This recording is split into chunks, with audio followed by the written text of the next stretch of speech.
صلی اللہ علیہ وسلم کا مہینہ آتا ہے اور مسلمان اس مہینے میں خوشی منا کے اللہ تبارک و تعالیٰ کی بارگاہ میں درجات کی بلندی کا سامان کرنے کا ارادہ کرتے ہیں تو شیطان کو بہت تکلیف ہوتی ہے، اور شیطان نہیں چاہتا کہ مسلمان اپنے نبی سے اظہار محبت کے ذریعے اللہ تعالیٰ کا مزید قرب حاصل کرے، تو سینکڑوں قسم کے وسوسے ہمارے ذہن میں ڈالنے کی کوشش کرتا ہے۔ بھئی خوشی کیوں مناتے ہیں، جھنڈے کیوں لگاتے ہیں، لائٹنگ کیوں کرتے ہیں، جلوس کیوں نکالا جاتا ہے، یہ کہاں سے ثابت ہے؟ کیا نبی کریم صلی اللہ علیہ وسلم نے ایسا کیا؟ کیا اس کا حکم دیا تھا؟ کیا خود صحابہ کرام نے ایسا کیا؟ کبھی کہتے ہیں صحابہ کرام ہم سے بڑھ کے عاشق رسول تھے، بتاؤ اگر کرنا ہوتا تو وہ کرتے، ہم کیوں کریں؟ تو اس طرح جب وہ پیدر پہ کویسچنز آتے ہیں، اور بات وہی ہے جو میں نے پہلے آپ کی خدمت میں عرض کی کہ ہمارے پاس ذہن میں دفاعی مواد تو موجود ہی نہیں ہوتا، وہ دلائل موجود نہیں ہوتے جس کی وجہ سے ہم سامنے والے کو قائل کر سکیں۔ تو بچے اولاً آتے ہیں گھر والوں کے پاس، جب وہاں سے کچھ نہیں ملتا تو وہ جاتے ہیں کسی مسجد وغیرہ میں، بعض اوقات وہاں پہ بھی لفٹ نہیں کرائی جاتی۔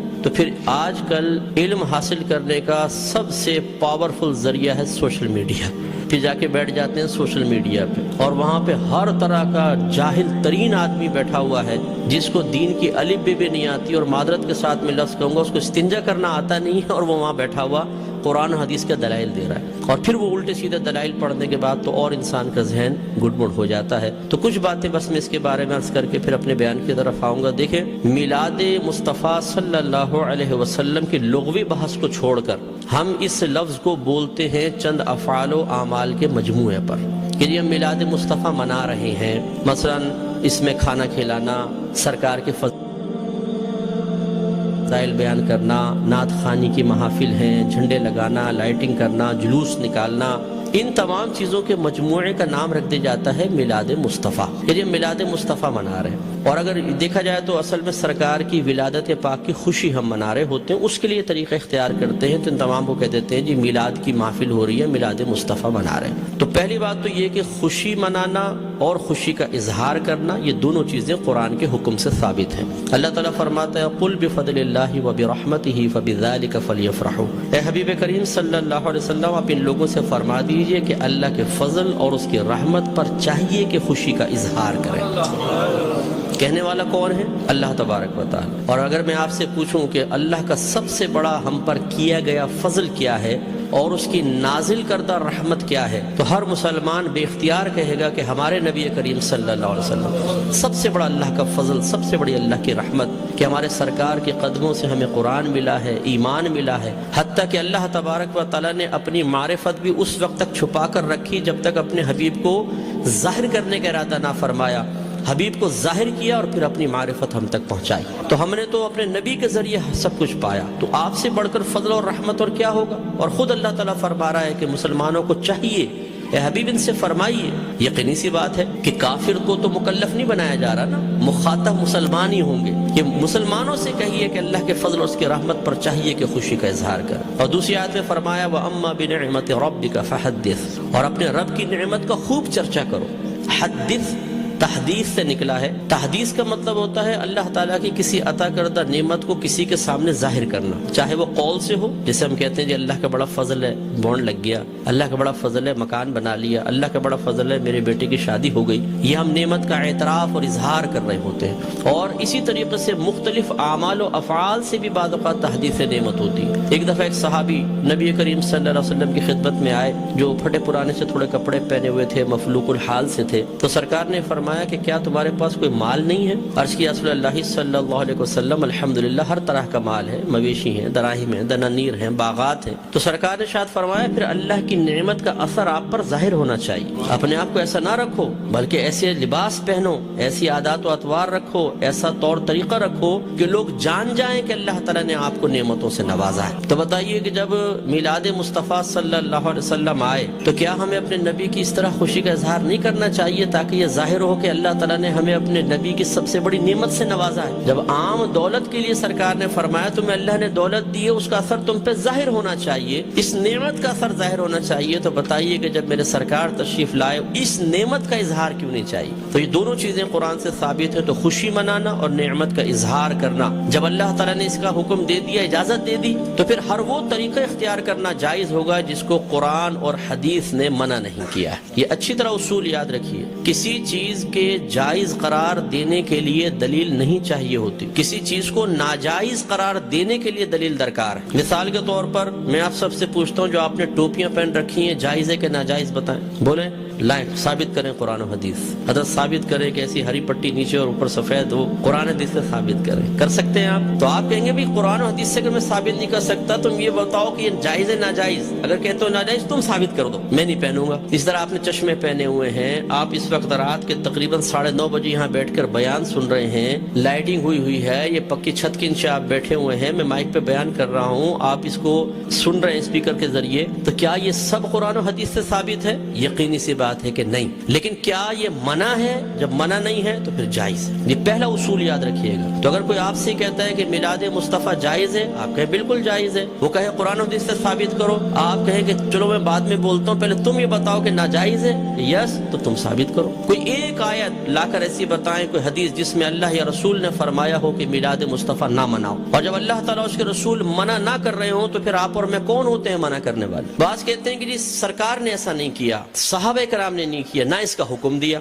یاد رکھیں یہ بھی کوئی قاعدہ ضابطہ نہیں ہے کہ اللہ کے نبی حکم دیں تو ہم کریں، حکم نہ ہو تو نہیں کر سکتے۔ صحابہ کرام کریں تو ہم کر سکتے ہیں، صحابہ کرام حکم دیں تو ہم کر سکتے ہیں، ورنہ نہیں کر سکتے۔ یہ کوئی ضابطہ قاعدہ نہیں ہے۔ اصل چیز وہی ہے جو میں نے آپ کو بتائی کہ اگر اللہ تعالیٰ اس کے رسول نے منع کیا ہے تو منع ہوگا، اور اگر منع نہیں کیا تو بالکل جائز ہوگا۔ اب میں اس کی آپ کو تھوڑی سی مثالیں بتاتا ہوں۔ دیکھیں آپ کی مسجدوں پہ گنبد اور مینار بنتے نہیں بنتے؟ آپ پوچھیں، کویسچن کریں، ہر مکتب فکر کی عبادت گاہ کے اوپر گنبد اور مینار ہے، کیا اللہ کے نبی نے اس کا حکم دیا تھا؟ صحابہ کرام نے حکم دیا؟ یا اللہ کے نبی نے بنائے یا صحابہ نے بنائے؟ نہیں، یہ بہت بعد کی ایجادات اور ہر مسجد کے اوپر ہیں۔ یہ کیسے بدعت اور ناجائز کیوں نہیں ہو جاتے؟ قرآن پاک پہ زبر زیر پیش سرکار کے دور میں نہیں تھا، نہ صحابہ کے دور میں، بہت بعد میں لگے ہیں۔ 6 کلمے سرکار کے دور میں باقاعدہ اس طرح مرتب شدہ نہیں تھے، یہ بعد میں ہے۔ ایمان مفصل، ایمان مجمل پہلے نہیں تھی، یہ بعد میں ہے۔ اور اگر سرکار کے ہی دور کو لے لیں، سرکار نے قرآن کو مجتمع نہیں کیا تھا، صدیق اکبر کے دور میں ہوا ہے۔ سرکار کے دور میں، صدیق اکبر کے دور میں تراویح 20 رکعت ایک امام کے پیچھے نہیں ہوتی تھی،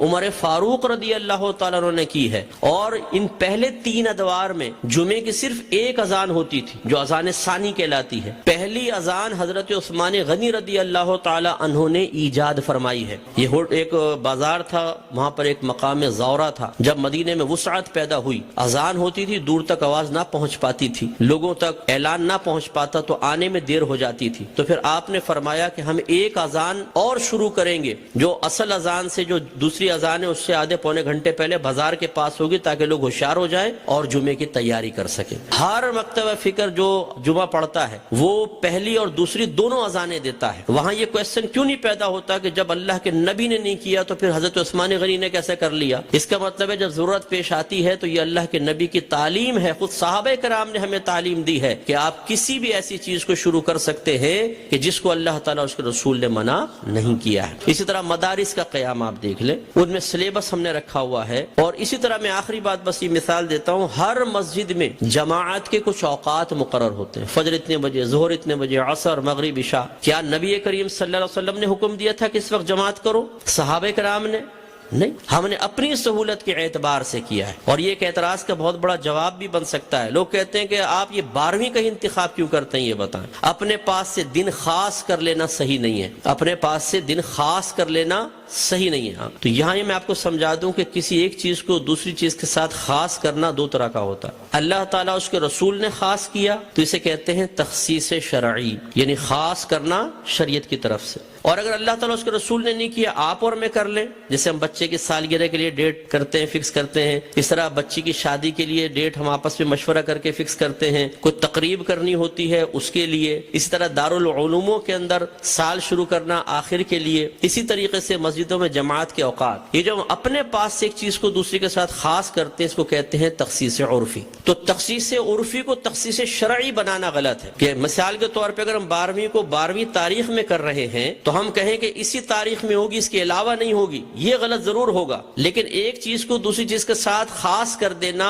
اگر لازم اور ضروری سمجھ کر نہ ہو اور پھر بھی ناجائز ہو، تو جتنی میں نے آپ کو مثالیں دی ہیں بتائیے پھر بیٹی کی شادی فکس کرنا بھی ناجائز ہونا چاہیے. یہ کوئی دنیاوی معاملہ نہیں ہے. نکاح تو سنت ہے. سرکار نے فرمایا نکاح من سنتی فمن رغب عن سنتی فلیس منی. نکاح میری سنت سے ہے، جو میری سنت سے بے رغبت ہوا وہ مجھ سے نہیں. تو اب جب بچی کی شادی کی باری آئے اور دولہا والے پوچھے جی کون سی تاریخ رکھنی ہے، تو کہ خبردار تاریخ فکس کرنا بنا ہے. تو شادی ہوگی کب؟ بس ہو جائے گی بغیر فکس کیے.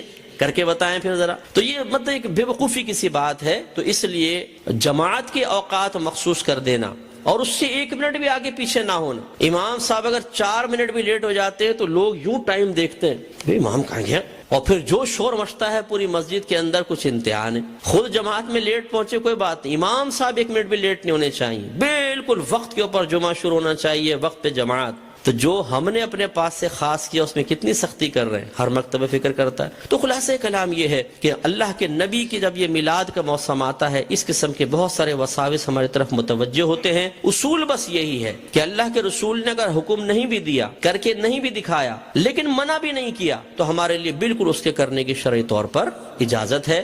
اگر حکم کا انتظار کریں تو پھر ہر چیز کے اندر غلام کو حکم کا انتظار کرنا چاہیے. اور جب آپ حکم ڈھونڈنے کی کوشش کریں گے تو کاروبار زندگی رک جائیں گے. ہزارہ چیزیں ایسی ہیں جن میں سرکار کے احکام موجود نہیں ہیں. تو بس اصول شرعی ہوتا ہے کہ جہاں سرکار کا حکم موجود نہ ہو، خاموشی اختیار فرمائی ہو، منع نہ کیا ہو، یہ اس کے جائز ہونے کی دلیل ہوتا ہے. تو میلاد مصطفیٰ منائیے. الحمدللہ جنہوں نے یہ کیا ہے انہوں نے فیض پایا ہے. ابو لہب جیسا شخص آپ جانتے ہیں کافر تھا، سرکار کا چچا تھا، کافر شخص تھا اور بدترین کافر، دشمن اسلام. لیکن جب اس کی لونڈی ثویبہ نے آ کے خوشخبری دی کہ مبارک ابو لہب تیرے ہاں بھتیجا پیدا ہوا، اس نے ہمارے نبی کی خوشی میں آزاد نہیں کیا تھا، اپنے بھتیجے کی خوشی میں کیا تھا. لیکن وہ بھتیجا تھا تو اللہ کا نبی. تو اللہ تبارک و تعالی نے اس کو اس برکت سے نوازا کہ جب اس کا انتقال ہوا اور یہ جہنم میں گیا ہے، اس کے خاندان والوں میں سے کسی نے اس کو خواب میں دیکھا تو پوچھا کہ ما فعل اللہ بکا، اللہ تبارک و تعالی نے تیرے ساتھ کیا معاملہ کیا؟ تو اس نے جواب دیا کہ بہت سخت عذاب میں ہوں، لیکن جب